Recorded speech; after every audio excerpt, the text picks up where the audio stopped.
A quick warning, there are curse words that are unbeeped in today's episode of the show. If you prefer a beeped version, you can find that at our website, thisamericanlife.org.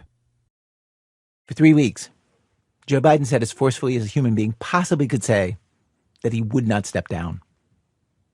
And for 3 weeks, it was this agonizing drip, drip, drip of people trying to get him to reconsider. And of voters around the country wondering if he was going to reconsider. Fed by a steady stream of daily news stories that read tea leaves and applied electron microscopes to the tiniest scraps of evidence, looking for any minuscule signs indicating that maybe it could happen. Maybe Biden would rethink things. Democrats wondering what it might take to change Biden's mind. Meanwhile, over in the other half of the country, in red state America, at the Republican National Convention, people who had changed their minds and reconsidered firmly held convictions were a big part of the festivities.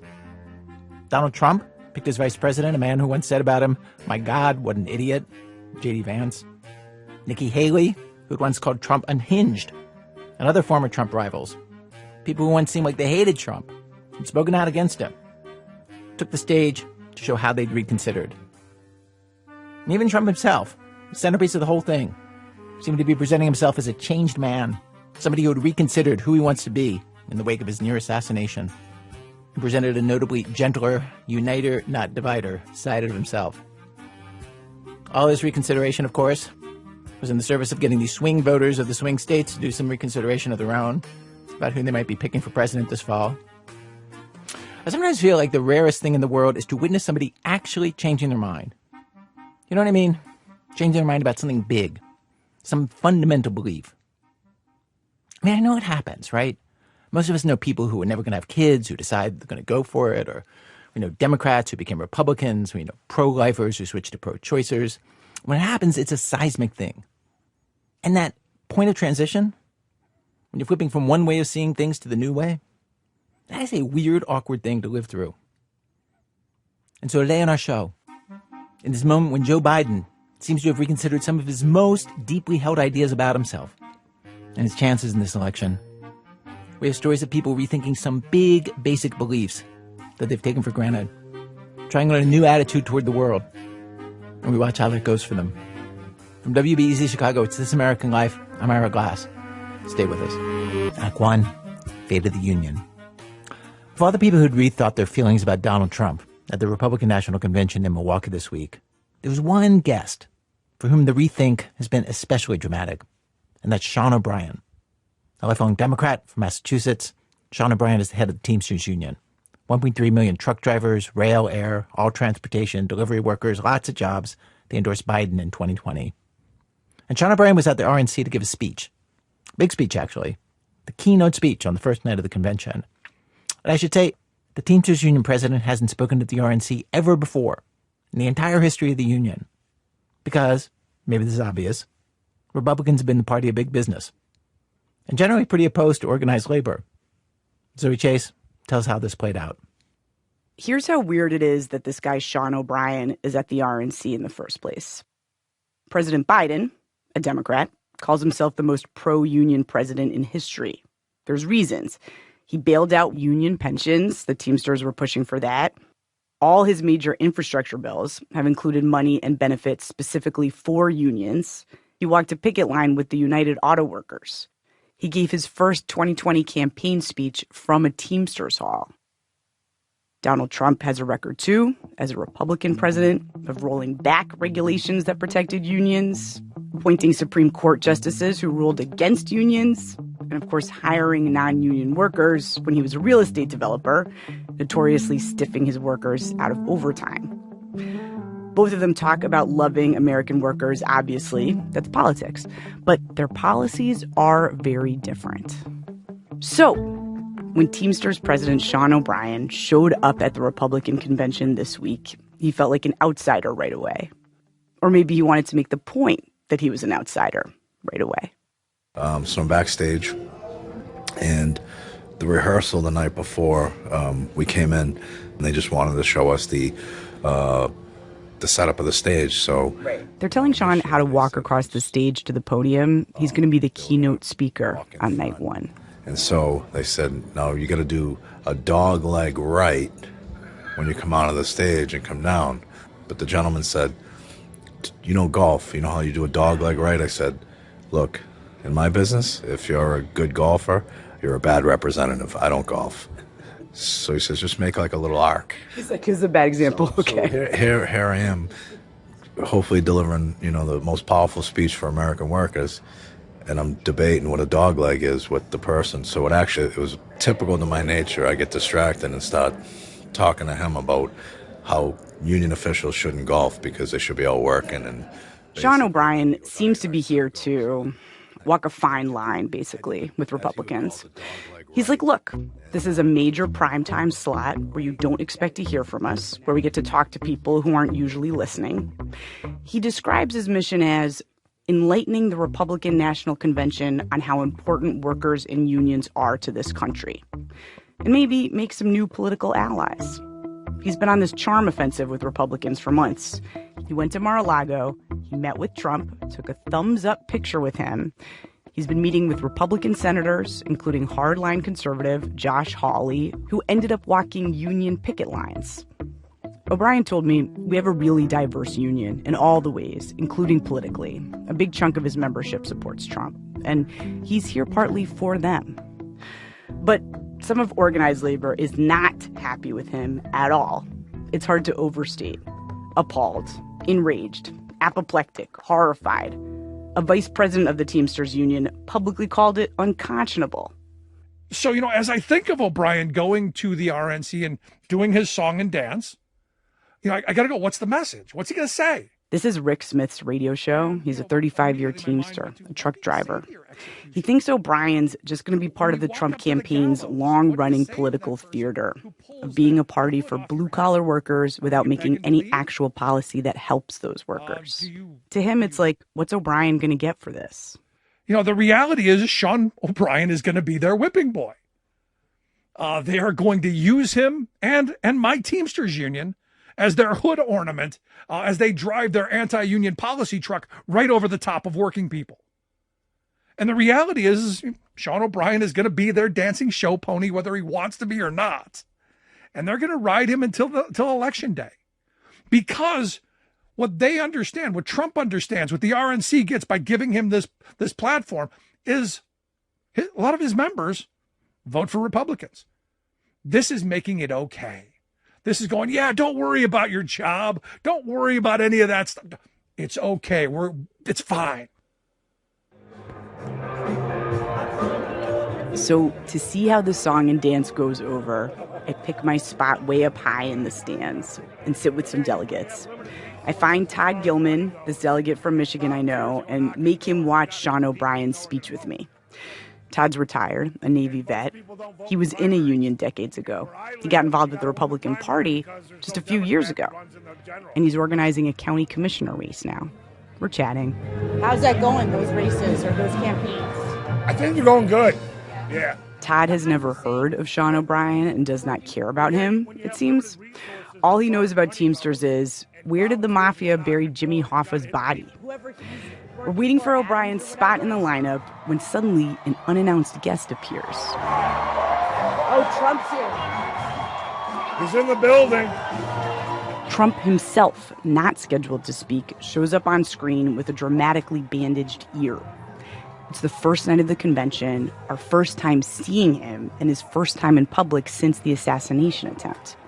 The crowd is losing it. The camera's following him down the hall toward the convention room like he's a fighter headed into the ring. Oh, look at his ear. He might be coming out. Your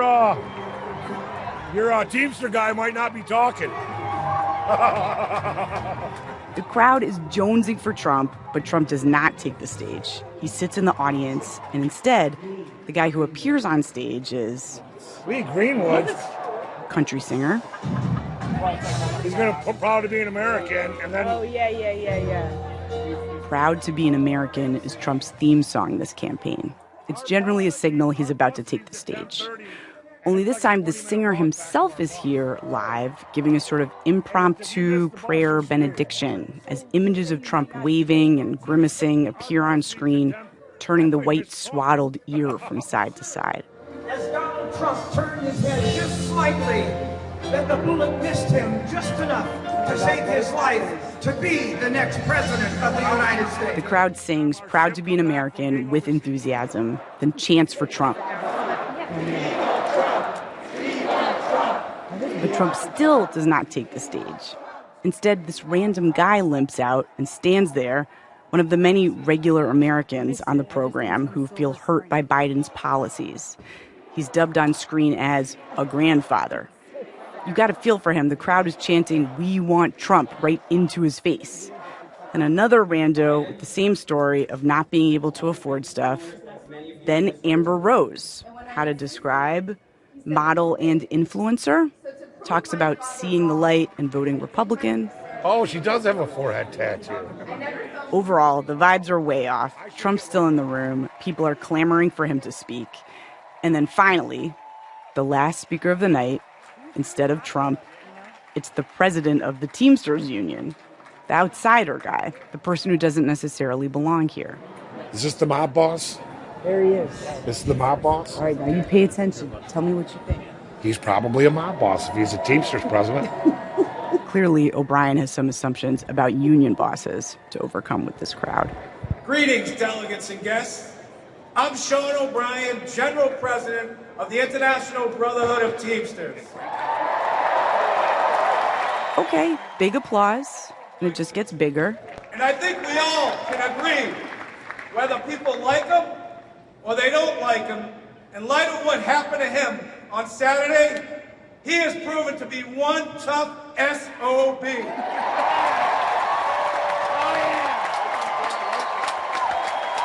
Biggest applause line of the night by far. Like, the catharsis of waiting for Trump is satisfied by this. A line that Sean will tell me he came up with right then. It wasn't on the teleprompter. He was just feeling it. My Michigan delegate, Todd, is cheering, along with his military buddy, Bob, from Wisconsin. Bob leans over. This is huge. I mean, you've got all these different people that voted for Joe Biden, and their families did, coming out here and speaking. This could turn out to be a total butt-kicking in November. Now, the Teamsters are not endorsing Trump tonight.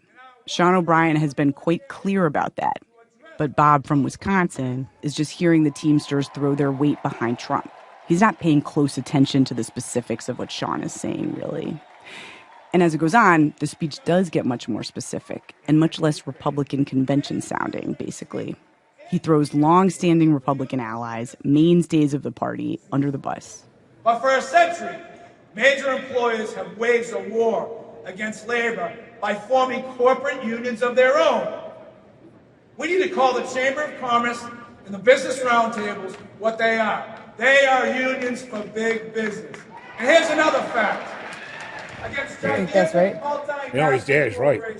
An individual That way, but he's 100% correct. He talks about major American companies, not as great examples of entrepreneurship, like at a typical Republican convention, but as great examples of corporate greed. Companies like Amazon are bigger than most national economies. Amazon is valued over $2 trillion. What is sickening is that Amazon has abandoned any national allegiance. Amazon's sole focus is on lining its own pockets. People are like, am I with this? Companies are bad? It's a little awkward. But then O'Brien pulls out a magic word that sells in this room. Remember, elites have no party, elites have no nation. Their loyalty is to the balance sheet and the stock price at the expense of the American worker. I love this guy. I can't stand Amazon. Yeah, I love this guy. Yep. At some point, the crowd seems to hear themselves cheering wildly for organized labor and against corporatists, and it does get a little more strained feeling in the room. There are no consequences for the company, only the worker. Right to work, right to work. Someone is heckling the Teamster president, kind of wonkily, by screaming out the name of a policy that Teamsters hate. Right to work is a shot directly into the heart of unions' ability to organize. It's at the very center of Republican labor policy. Right to work allows workers to work in a union shop without having to pay union dues. Advocates of the policy say workers should get to choose what they want. Unions hate it because they say workers then get the benefits of the contract without paying for it. It undercuts their power. There's over 150 Republicans co-sponsoring right-to-work bills in Congress right now. Trump has said he supports right to work. Sean O'Brien continues to slam big business, and I'm almost expecting him to talk about Bernie's millionaires and billionaires. The applause in the room is getting weaker. These companies offer no real health insurance, no retirement benefits, no paid leave, relying on underfunded public assistance. And who foots the bill? The individual taxpayer. The biggest recipients of welfare in this country are corporations, and this is real corruption. We must put workers first. By the end of the speech, Todd's feeling about this guy he'd never heard of before. He's knocking it out of the park. I'm glad I stuck around and listened to him. Thanks. When I talked to O'Brien after the speech in the lobby of the Grand Pfister Hotel, I wanted to know if he felt what I was feeling. About the awkwardness in the room, the uncertain silence when he started wailing on the Chamber of Commerce and big American companies. Wait, did you feel a feeling in the room like this is going over weird? Not at all. Not at all. I mean, I felt real comfortable. I knew that, it's like anything else. If you're in a crowd and someone's talking about a situation and, you may think you're the subject of it or you may think that pertains to you, it may be a little bit more uncomfortable for them than it was for me. Overall, he feels pretty great about the speech. He got his message out. He thinks that now he'll get calls from Republican legislators who weren't meeting with him before. Like there's this one Senate bill right now that the big unions are really fighting for. It's called the PRO Act, Protecting the Right to Organize Act. It's all Democrats. There's not a single Republican signer onto that bill. Not yet, but we're working on it.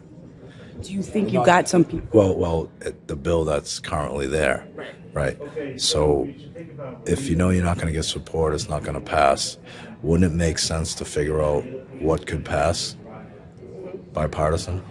Yeah. So do you think you got people in that room to reconsider? I know that for a fact. How do you know? Because I've had the conversations. Can you give me an example? I cannot, but stay tuned. Now, the very next day, the Teamsters announced there was a new co-sponsor of the House version of the bill, a third Republican House member from Oregon. Because of the speech, we don't know. Rick Smith, the 35-year Teamster with the radio show, watched the convention, watched the speech from his union president, and I called him afterwards. I fear he did everything that I thought he was going to do. Because, look, I don't think anybody remembers what he says tomorrow, other than Trump's a tough SOB. There may be a quote, but what they're going to remember is he was there for Donald Trump. Rick saw Sean's speech as just another piece of the political theater playing out at the RNC. More working man cosplay. Like Trump's selection of J.D. Vance as vice president, in his opinion. Sean O'Brien praised Vance in his speech. Vance's brand is kind of made in America economic populism. He famously walked a UAW picket line in Toledo. I go back to this idea that there are Republicans that support labor. J.D. Vance walked a picket line. And Sure. He walked the picket line, but he doesn't support workers' right to organize. And I know he'll give on something here or there, but ultimately this is a guy who's not a friend of labor. And it seems it's simple to me. These are the people who are going to put the final nail in the coffin of the labor movement. And I think he gave them the kind of fodder that they can use. It's like handing an axe murderer an axe and then being surprised. Or what does Trump always say? About a snake biting you because a snake is a snake, right? Yeah, it's the snake's nature. Right. And that's these people's nature. O'Brien's response is, maybe the snake is changing. We can make them change. Parties change. Can't get things done if that's your uncompromising approach. I mean, look, you look at the Democratic Party 20 years ago as compared to now, I think we can all agree there's been significant change. Conversely, you look at the Republican Party 20 years ago and look at it today, I mean, there's been significant change. So you don't have to go back 20 years in this case with this election. You can look at the Biden administration and the Trump administration, and one is more pro-labor than the other. Known about that, and I can speak to that all day long. I mean, President Biden fixed pensions, brought a lot of work, passed the CHIPS Act, infrastructure bill, all that stuff, there's no doubt. But that doesn't mean that we can't work with anybody else that doesn't have the same labor record. And maybe they can, obviously if they have the opportunity, they can do good things for working people as well. This sounds either wickedly pragmatic or hopelessly naive, but however much the Democrats and Joe Biden have done for organized labor, the Democrats could definitely lose in November. And Trump, who was sitting right across the hall from O'Brien up on stage performing, watching him closely with that martyred ear, he might be the guy they'll have to negotiate with. Zoe Chase is the producer on our show. Act 2, Adeline Lim. You know who July hasn't been so great for? The Democratic politicians who were out front, before anybody, publicly calling for President Biden to drop out of the election. Out of 260 Democrats who sit in the House and Senate, only 21 step forward. 20 from the House of Representatives and 1 senator for the first 3 weeks after the presidential debate. No Democratic governors, no former presidents. But this small group called for Biden to drop out, hoping an army was going to form behind them. Then a week passed, then another week, and the battalions did not show up. They hung out there by themselves. Finally, at the end of this week, we heard about big names in the party, Pelosi, Schumer, Jeffries, behind the scenes, urging the president to step aside. With that cover, going into the weekend, the number of elected lawmakers started edging up very slowly. And finally, of course, Joe Biden bowed out of the race. But it took over 3 weeks for things to get to this point. So what was that like for the people who stuck their necks out and waited? Well, Congressman Seth Moulton agreed to talk to me about all that. He's a Democrat from Massachusetts, a rising star in the party, had a brief presidential run himself in 2020, former Marine who served 4 tours in Iraq. In fact, he led a platoon in the first company to enter Baghdad. Years ago, he did a memorable interview on our program about this interpreter who he worked with and got close to in Iraq, who ended up coming to the States and living in Moulton's childhood home with his parents. Basically became part of their family while waiting to get asylum because of all the death threats against him for collaborating with Americans. Joe Biden took an interest in Seth Moulton back when Moulton first ran for Congress in 2014. Biden was vice president. Biden went to Massachusetts to do a rally endorsing him, and they rode in a car together, where Moulton says the vice president offered him half of his peanut butter and jelly sandwich, and he was not sure if you're supposed to say no to that offer from the vice president, so he said yes. Moulton's age and his military experience, Moulton says Biden's told him a few times he reminds him of his son, Beau. Moulton and I spoke this past Monday, July 15th. He told me that the story of turning his back on Joe Biden starts, of course, on debate night. Well, I think, like most Americans, I felt the debate was an unmitigated disaster for President Biden. I mean, we all remember the times he couldn't keep his train of thought. He lost his place. He seemed incoherent. I thought one of the most remarkable moments was when he literally took our best issue, abortion, and pivoted immediately to our worst issue, immigration. I mean, you almost couldn't make it up. I want to ask you a question that I worry might be a little awkward for you to answer, and I hope you can answer it honestly. The side of President Biden that we all saw on television that night during the debate, you're in D.C., you hear a lot of things, I'm sure. Had you seen that side of him before that night? Had you heard about that side of him before that night? Is that something people talk about? Yes. Yes, it is.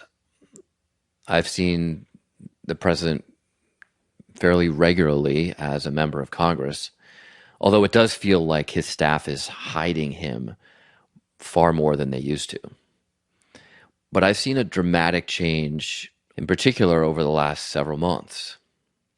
I saw him at the White House Christmas ball, and he looked older and frailer, but he was excited to see me, quickly recounted things we've done together or whatnot.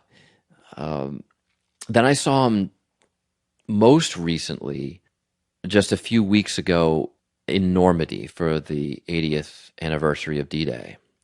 He was speaking with a small group of us, and the change was pretty dramatic. How so? Well, it was more like the things that we saw in the debate. Not that bad, but more in that direction.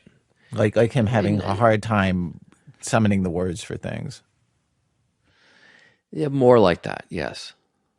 But as someone who's been a very long time Joe Biden fan, as someone who's admired him, as someone who's been a mentee of his, it was hard to see, and it was concerning to the point where, although I don't think there's a single American who expected what we saw the night of that debate, I wasn't entirely surprised. So when we came back to the House floor the next day, everyone was sharing the same view. I didn't speak to anyone who thought it was okay, other than Speaker Pelosi, who just said, well, I don't know that we can judge a campaign by one debate, but I really felt she had to say that. Party leaders are in a little bit different position, but all of us in the rank and file thought it was a total disaster. And I think most of us were clear that the only way forward for Democrats to have a chance in this election is to get a new nominee at the top of the ticket. Over the next few days, Moulton says, he tried to call everybody he knew in the White House, anybody close to the inner circle, to express his concerns about the president's performance and the path ahead. I made a lot of phone calls, and I got nothing in response. Now, I'm not offended by that. I don't want to come across as thinking that the White House should return my phone calls. But given the circumstances, you'd expect some low-level aide to just give me a call and say, we've heard your concerns, here's what we're doing about them. But it was just a wall of silence. What did that say to you? It said to me that they're not taking this seriously. We needed to hear a new plan. And first, you just simply need to hear that they're being honest about the situation at hand. But I wasn't hearing any of that. When I came home to Massachusetts, I held a Zoom meeting with a lot of local Democratic officials. And these are people who tend to be very establishment players. They want to stick with the status quo by and large. So I expected the majority of them to be in favor of Biden remaining on the ticket. I'd say it was about 80% in favor of his stepping aside. That was powerful as well. It's 5 days after the debate before the first Democratic lawmaker calls for Biden to step down. A day later, a second one does. That same night, Moulton releases a very polite, pretty hedgy statement saying, I have grave concerns about President Biden's ability to defeat Donald Trump. And then going on to say, if the president can't demonstrate that he can do a better job prosecuting the case against Trump, quote, we should have all viable options on the table. So that goes out. But then later that night, I showed my statement to a friend who was visiting, a Marine. And this great friend of mine, who I trust for advice, he read it and he said, what are you trying to say? I said, well, I'm basically saying that he should step aside. And he said, well, then why don't you just say it, Seth? And I gave him this long explanation for why being polite was the appropriate thing to do here and actually more likely to result in mission accomplishment. Let's be respectful of the president and push him gently in the right position, not be so explicit. But I thought about it a lot that night. And I woke up thinking about it the next morning. And I decided, if I honestly think he should step aside, then you know what? I should just say it. And so the next morning, on the one interview I did, a local NPR station, WBUR, when we were talking about the statement, I just simply added those few words. He should step aside. And with that, Seth Moulton became third Democrat to demand the president step down. He told me he didn't expect tons of his colleagues to join him and follow suit, even though so many of them agreed that Biden should step aside. That's just how Congress works, he says. He's in other situations where his colleagues agree on important stuff, behind the scenes, but don't take a public stand. I didn't frankly expect a lot of people to jump right in with me. But, I mean, I'm sorry to admit that. And so what happened? Watching the news, I really wondered if for somebody like you, if after making a statement like that, you're walking through the halls of Congress, you're going down to the floor, are you like a pariah? Are people not meeting your eye? What's it like? Well, it was interesting. I was very curious what would happen the first time I came back to Washington and walked out onto the House floor for votes that evening. And it did seem like people were just avoiding me. Like they didn't want to be caught in a conversation. But it was totally different as soon as I walked into the cloakroom. In other words, away from the reporters and the TV cameras. And people had a lot of nice things to say. He says he did try to lobby some of these colleagues, told them they should come forward publicly also. And a few did. But generally, most did not. And why not? Fear, best as he can tell. They were scared of ticking off the president and his team, going against the Democratic establishment, sticking their necks out. That fear is not entirely unreasonable. Michigan Congresswoman Hillary Scholten was kicked out of a Democratic Party planning meeting to coordinate get-out-the-vote efforts because, Politico reported, the Michigan State Democratic Party didn't like the fact that she called on President Biden to step down. Moulton told me the main time he heard anybody make any kind of principled argument against speaking out was at a meeting of the Democratic caucus. This is Democratic members of the House. They met 12 days after the debate to discuss Biden. People who were concerned about the chaos or supposed chaos of what might come next. People who were unsure whether this should go directly to Vice President Harris or should be some sort of an open mini primary, as James Carville and Jim Clyburn have suggested. Moulton spoke at that meeting. And afterwards he says, colleagues who were not sticking their necks out publicly continued to tell him that they liked what he was saying and doing in public. Do you feel impatient or frustrated with them? Yes. Yes, I mean, I'll be honest. Look, I know people have very different political backgrounds and constituencies to represent. I know some people are hearing more folks back home who just want Biden to stay in the race. At least I'm guessing that they do. And what is your read of the politics of this? Like you're in a safe Democratic district, a pretty safe Democratic district. Is this good for you politically? Like calls and emails and texts and stuff to your office, are they mostly people supporting you, coming out and saying this about the president? Interestingly, the calls and messages we've received from people in the district are very supportive. It's just thank you for saying what we all saw. But there seems to be some kind of organized campaign nationally to attack me because a lot of the messages on social media, on Twitter, and to our office that come from outside the district have been highly critical. Wait. Do you think it's possible that your own party or your own president is organizing people to yell at you online? I mean, that's pretty standard practice, I think. I don't know if that's exactly what's happening right now or it's just, self-organizing groups or even Twitter bots. I mean, I don't really know. We haven't spent a lot of time digging into it. For a lot of us reading news reports during the 3 weeks before President Biden dropped out, as the days rolled on, and President Biden kept insisting that he didn't think he lost any ground in the race, and he wasn't going to listen to anybody but himself on this, the chances of him actually leaving the race seemed to get more and more remote. But this past Monday, Congressman Moulton told me that from where he sat, the whole thing was still very much an open question, even after the assassination attempt on Donald Trump.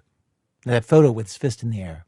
I mean, look, from my narrow perspective and the phone calls I've received, it's intensified calls for President Biden to step aside. It's going to be even harder for Democrats to win after that attempted assassination. And so how do we increase pressure on the White House? I understand that you were on a phone call that President Biden was on this weekend. What can you say about that? It was a Zoom meeting, and he was speaking with the new Democratic coalition. And, well, there are a few dozen of us on with him.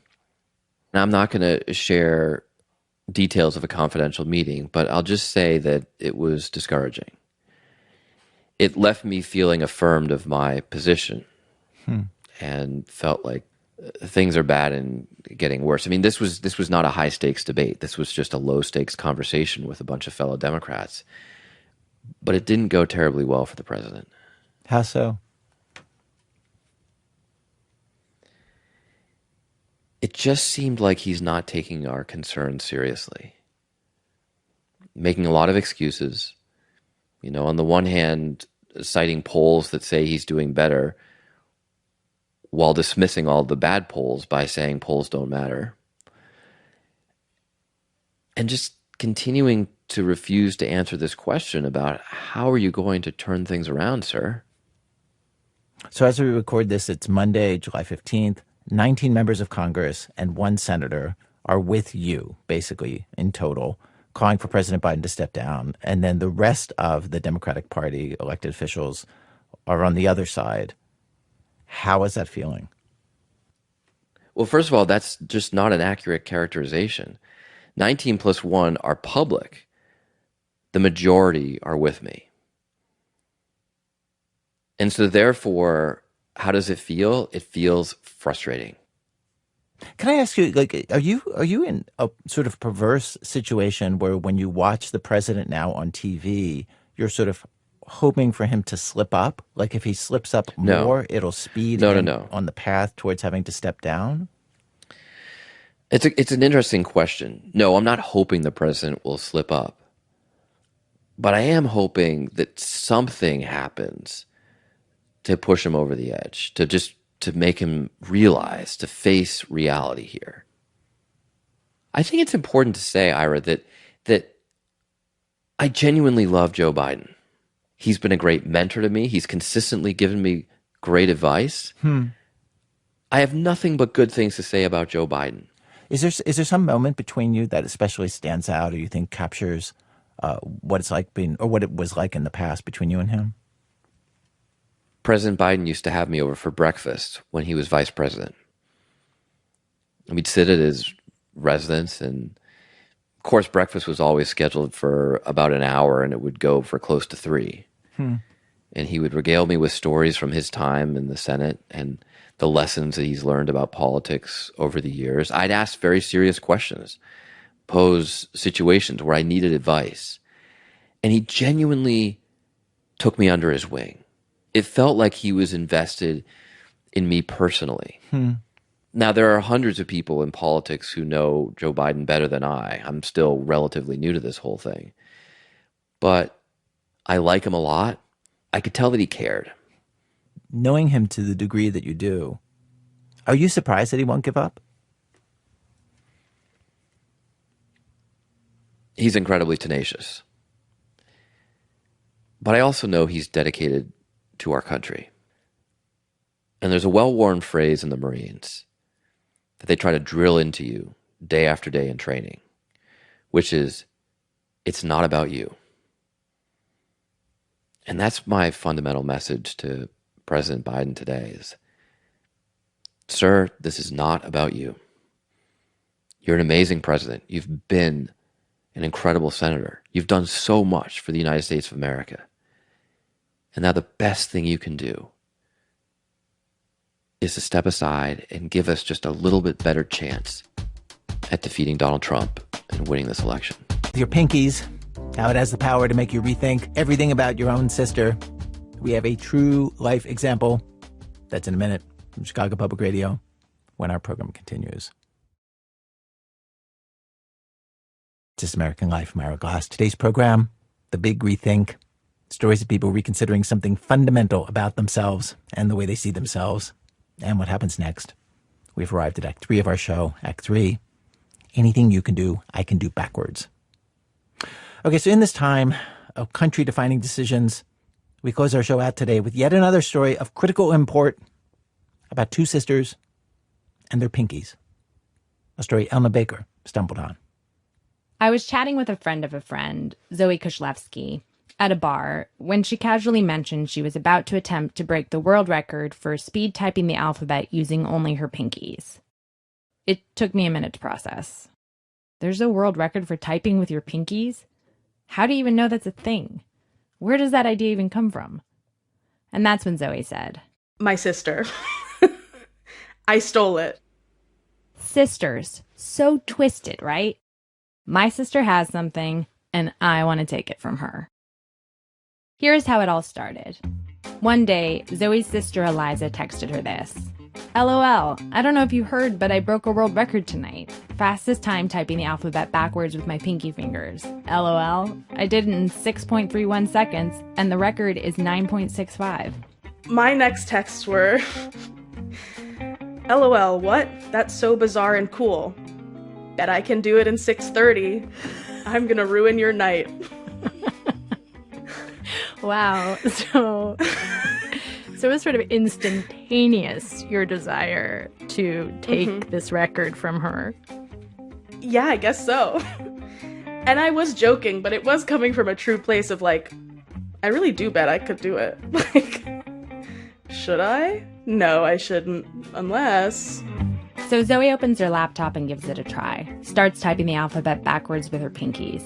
She's not great, but she's improving rapidly, and live texting Eliza as she gets better. And she said, if you keep practicing, I bet you can get it. And I said, I think I could too, but I would feel like an asshole, LOL. She said, they have the same one for alphabet forwards. The record is 5.7 seconds. And I said, with pinkies? That would be kind of sick if I got forwards and you got backwards. LOL. Gotta throw the LOL in there to soften it, as always. Zoe, right then and there, decided that she would go for trying to beat the record for typing the alphabet with your pinkies forward. Like she's not dethroning her sister and taking her record. Because to me, that was like a way to just ever so slightly sidestep the idea of coming for her gig. And did you think that was going to work? Did you think that was believable?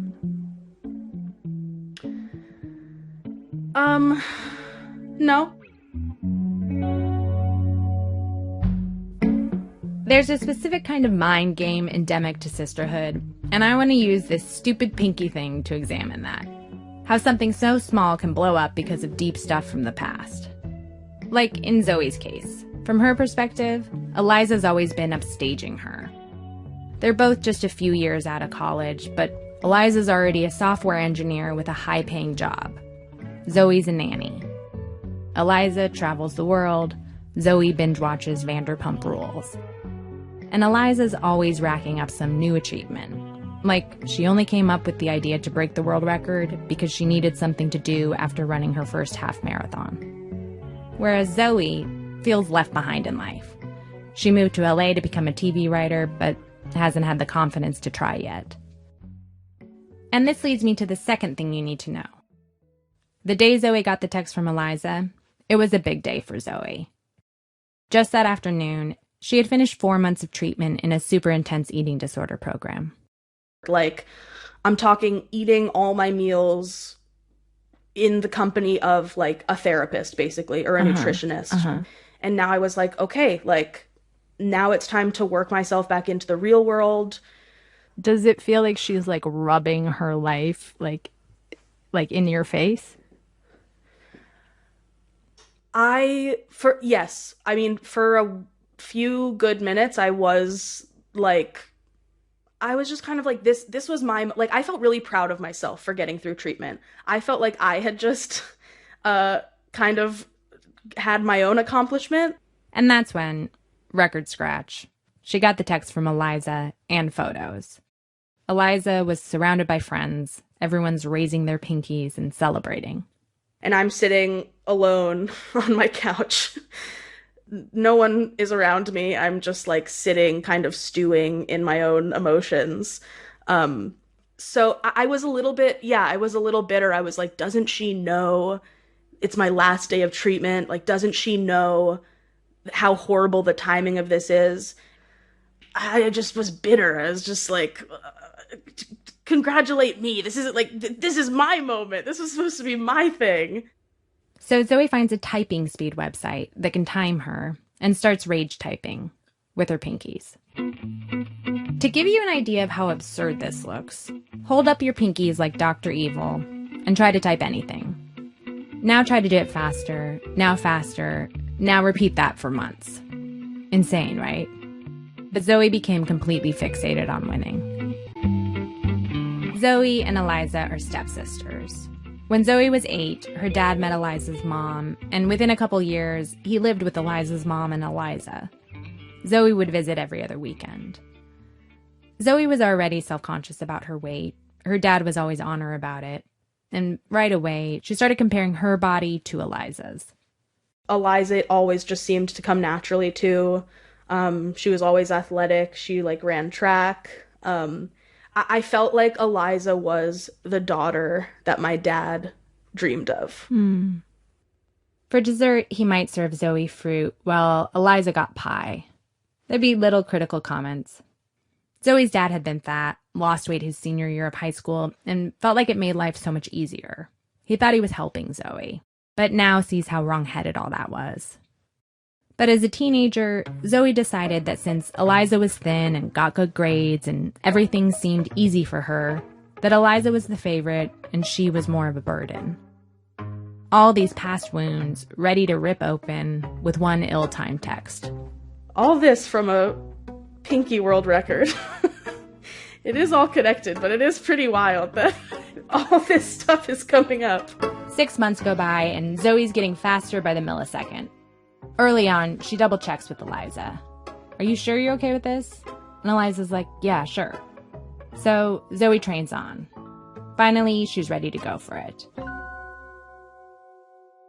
To officially break the record, Zoe has to video her attempt to break the record and send it into Guinness. And so, on the day of her first attempt, she invited friends over.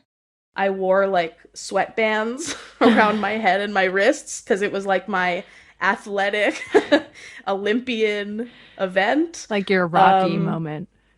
Yeah, it was fully my Rocky moment. And I should have gotten, like, tiny little sweatbands for my pinkies. That was a missed opportunity. I did my little slate where I say, my name is Zoe Kushlewski. Hi, my name is Zoe Kushlewski. I'm here in Los Angeles. In Los Angeles, California. I am attempting to break the record for the fastest time to type the alphabet with the little fingers. Oh, and I'm here with my witnesses, Rebecca Cochin, and Ben Ligori. Yay! Zoe goes up to her computer, holds her hands in the air, cracks her knuckles, and wiggles her fingers, warms up her pinkies. Okay, I'm in position. Great. Okay. Are we ready? Okay. 3, 2, 1, go. Done. You got it? I got it. 4.6 seconds. The record to beat was 5.12. After a few months, Guinness writes her back. She was now the Guinness World Records time holder. Zoe calls up Eliza to tell her the good news.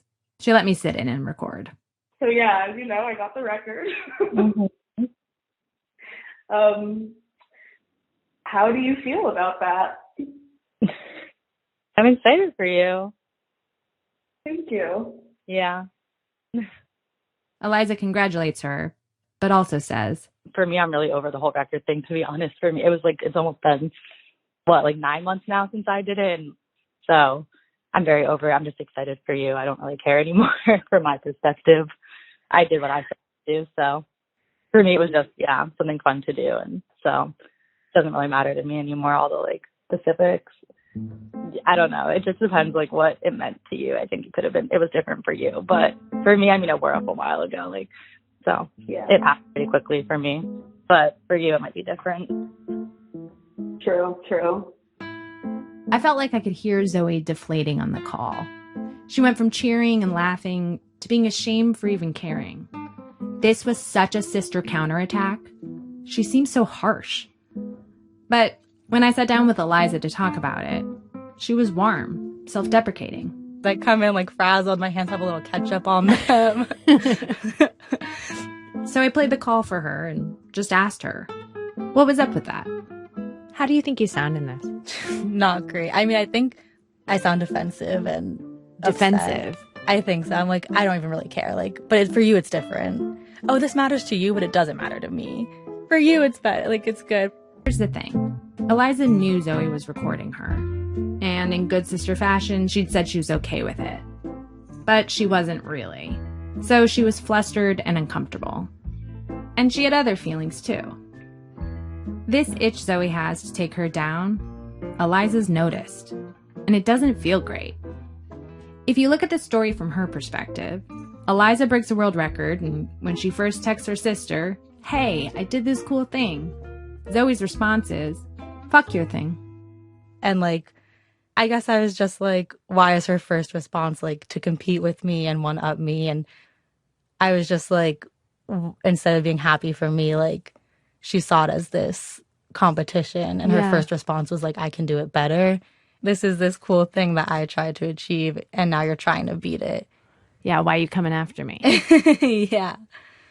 And I think it's the fact that her first text after was like, I bet I can do it faster. Right. She didn't even say congratulations first. Yeah. So then it's like, if that's where this is coming from, like that feels hurtful. The entire way it was phrased was just doing it better than me. Eliza didn't say any of this to Zoe, though. She felt like it was a dumb thing to get her feelings hurt over. So instead she texted Zoe, I dare you. Eliza says, Zoe always trying to one-up her this way? Eliza doesn't get it. You personally have never felt like you've been competing with Zoe. Not competing, like, to me it's like not even comparable. I've always admired the fact that like she's out in LA living her dreams, and it's just that she is in a very different career path. But I always think like everything she's doing there is amazing, and she's married and she has a house. Yes, Zoe's married. She lives in a nice house. She and her wife have a great relationship. Eliza hasn't yet checked off those big life boxes. She's also, Eliza told me, the performer of the family, the one who upstages her. Plus, Zoe's the oldest. She's actually the big sister. Eliza's like, you win. I felt like she like set the tone, like she was player one on the Wii, like she had to go to the bathroom first when we got home from the car ride, like not in any resentful way, just in like a, that was the pecking order, you're the oldest sibling. Like that felt right. So, and I think she even said to me too, I think she said she feels like there's a point where it flipped, and like to her I felt more like the older sister. But that never happened for me. I've always seen her as the oldest sister. I still look up to her a lot. I think I still really like to get her approval. I don't know if she said, but like actually someone made a comment about that recently in our family, that like I like to get her approval. So to me, I've always looked up to her and admired her, and I still do. She told me she had no idea that the day she texted Zoe about her world record was the day Zoe ended treatment. And Zoe never said anything. And she also had no idea that from the time they were kids, Zoe felt inferior to her. Yeah, that's shocking to me. Shocking. Yeah, I mean, like, I just don't see myself in that role. Like, wow, like, she's doing so much better. I didn't realize she felt like that. Eliza says that growing up, she had no idea Zoe thought Eliza was the favorite, the daughter their dad really wanted. She never noticed that she got dessert and Zoe got fruit. I mean, it makes me sad to think that. Some of that, I think, especially now that we're older, I'm very aware of, but I definitely, again, wasn't as a child. And it makes me sad to think of like Zoe going through all that and feeling very alone, and me having no idea. Like, that is so isolating. But then I also see it from your perspective, because it's sort of like has nothing to do with you. But it, like, I don't see it from my perspective. It does have to do with me. I mean, even if it doesn't directly, like, I wish I could have been there for her. And like, yeah, I don't know why I wasn't. Oh, like, I don't know, just like being younger and just not seeing these things. And maybe it's not something that I was primed to think about, so I wasn't like even noticing. Since this whole Pinky record thing, for the first time, Zoe and Eliza have started talking about all this directly. They called each other, compared notes. Zoe was like, oops, I didn't say congratulations after you got your record, did I? And Eliza was like, I had no idea you thought my job was cool. And Zoe, who in one sentence will say she admires Eliza, and in the next say she's jealous, has realized that they're two sides of the same coin. And how she feels about Eliza in any given moment has everything to do with how she feels about herself. And she's being more generous with her. It all looks different now, to both of them. Anna Baker, she's the co-host of the podcast Pretty Sure I Can Fly with Johnny Knoxville. Listen wherever you get your podcasts. Her story was produced by Lily Sullivan and edited by Nadia Riemann. The program was produced today by Susan Burton and Dana Chivas and edited by Gaurav Starcheski. People who put our show together today include Chris Benderev, Jandari Bonds, Sean Cole, Michael Kamate, Aviva de Kornfeld, Emmanuel Jochi, Hanny Hawassli, Henry Larson, Tobin Lowe, Catherine Raimondo, Ryan Rummery, Elise Spiegel, Ike Srees Kandaraja, Francis Swanson, Christopher Sotala, Matt Tierney, Julie Whitaker, and Diane Wu. Our managing editor is Sarah Abdurrahman. Our senior editor is David Kestenbaum. Our executive editor is Emmanuel Berry. Special thanks today to everybody at WUWM, especially David Lee and Ellie Ellis. Also thanks to Ben Terrace, Mike Elk with Payday Report, Mike Pesca, Sarah McCammon, Don Gagne, Jonathan Weissman, and Paula Moda. Our website, thisamericanlife.org. If you're looking for something to listen to during a long drive during this holiday summer, or while you're waiting for planes to fly, you can stream from our archive of over 800 episodes for absolutely free. Free, did you hear me? thisamericanlife.org. This American Life is delivered to public radio stations by PRX, the Public Radio Exchange. Thanks as always to our program's co-founder, Mr. Tori Malatia. You know, when he's in Washington, D.C., he actually goes to the same yoga class that Joe Biden does. But the teacher is so overbearing. Tori keeps having to tell her, let's be respectful of the president and push him gently in the right position. I'm Ira Glass. Back next week with more stories of This American Life.